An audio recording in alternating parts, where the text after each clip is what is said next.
How's it going, my car dudes? Liam here, and right here I have a 1-year review of my beloved 1999 BMW 520i. I'm sorry I've been a bit MIA for a few months. I've been really busy with uni work and all that stuff, and I'm finally back in Sri Lanka after a few months. And I'm actually flying back to Australia tonight, so yeah, I have a backlog of videos that I need to edit and get out, so expect those soon. But for now, here is a 1-year review, a bit overdue actually, it's been more like 14 months, of my E39. So I don't really have a script per se for this video. This is actually just a last minute thing, so I'm just gonna wing it and just go over the stuff I've had to replace on the car, stuff I've had to do to the car, what it's been like owning this car, what I like and what I don't like, etc, etc. So let's get it. Here's the key fob, or key, because there's not really fob. The circuit inside is busted. It used to work, but now it doesn't work. You can just about see the little light popping, or light comes on. I've replaced the battery twice, it doesn't work. My dad has told me he had to replace the key in his car like 2 or 3 times, and it's an absolute pain, so just don't bother, just unlock it manually. So let's fire her up and let her run, as they say. So mileage check, we are at 177 to 38. Bridget Mendler.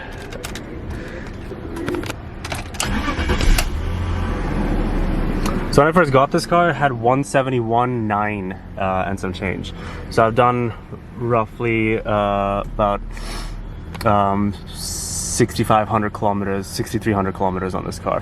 Which, given the time that this car has spent in the shop and, you know, the time that I've been abroad, it's a reasonable amount of mileage. My time here alone, I've put 1,200 kilometers on the car, and I've only had the car a month because it was in the shop when I came back. So we'll go with that. Let's take a look at the engine.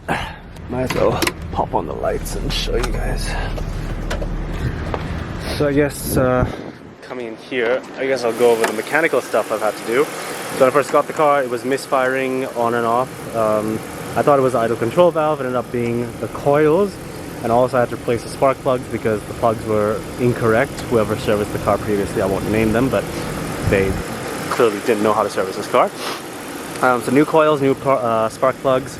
I had to replace the auxiliary water pump. I had to replace the power steering pump.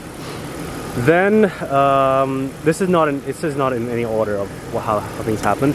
Basically, when I came back to Sri Lanka, the car started overheating on me. It turned out the fan clutch and the water pump were busted, so I had to get a brand new water pump and fan clutch. Word of advice: if you're looking for old BMW parts, especially for 39s and 46s and all that stuff, your best bet is actually Milroy in Kelani, or I don't know where, that's buried somewhere there.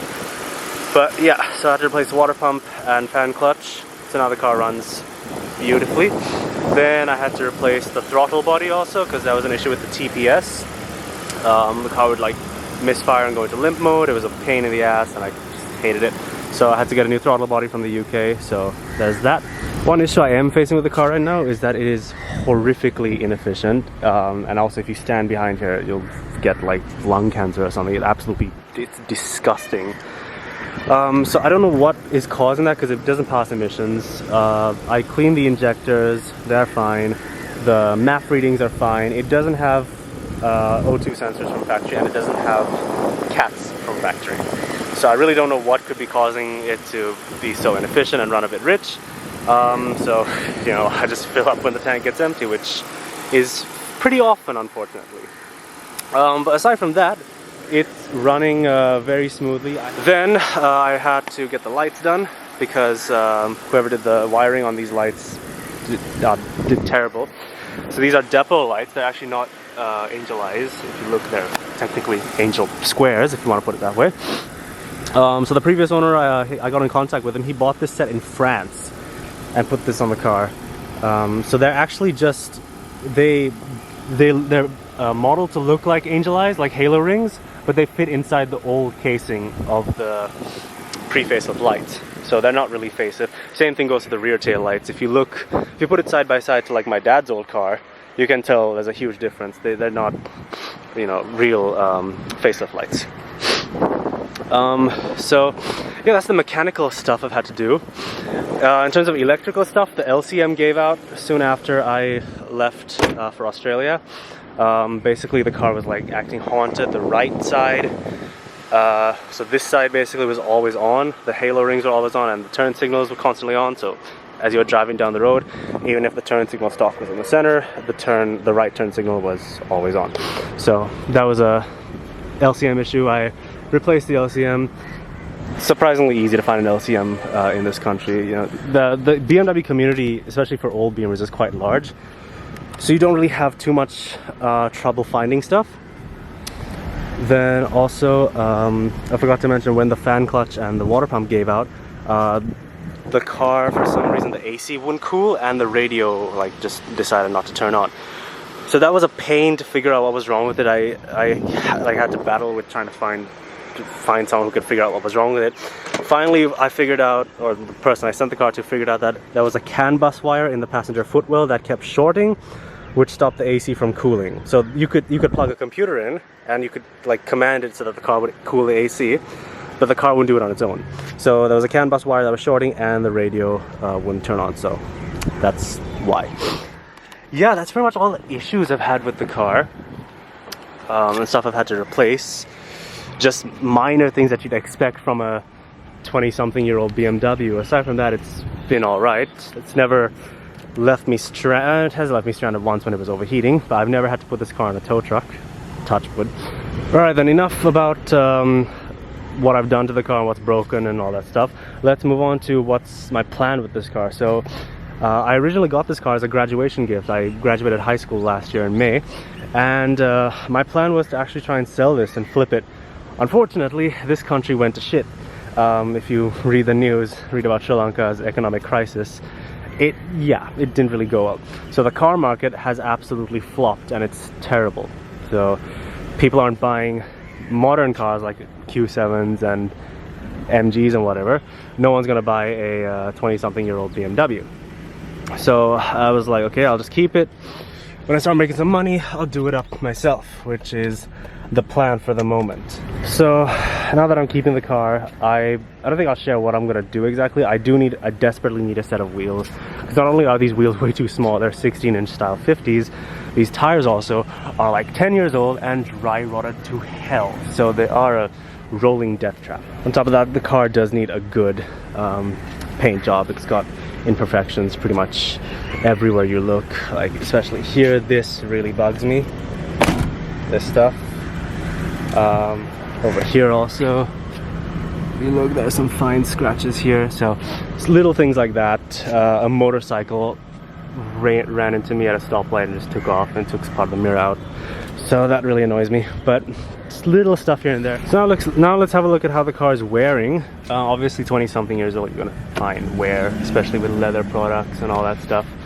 But overall, the interior is actually done quite well, because none of the buttons are missing. Obviously you have a little bit of wear on like the radio buttons and all this stuff, but the HVAC controls are all intact.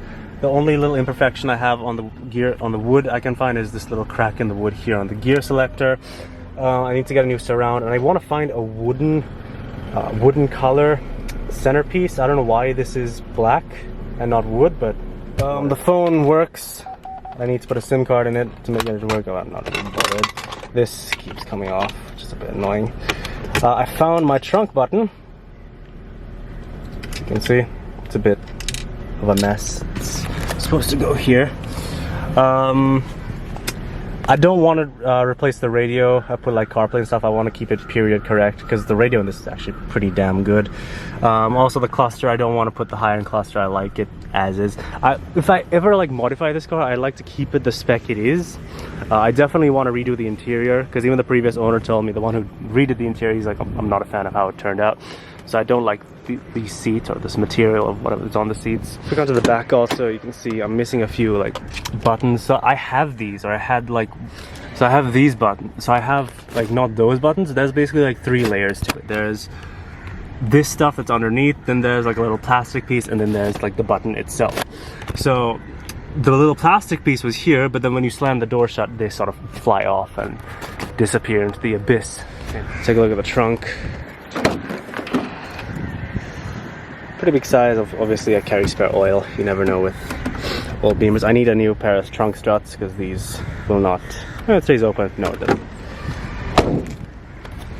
I did also put a new set of number plates on, both front and back.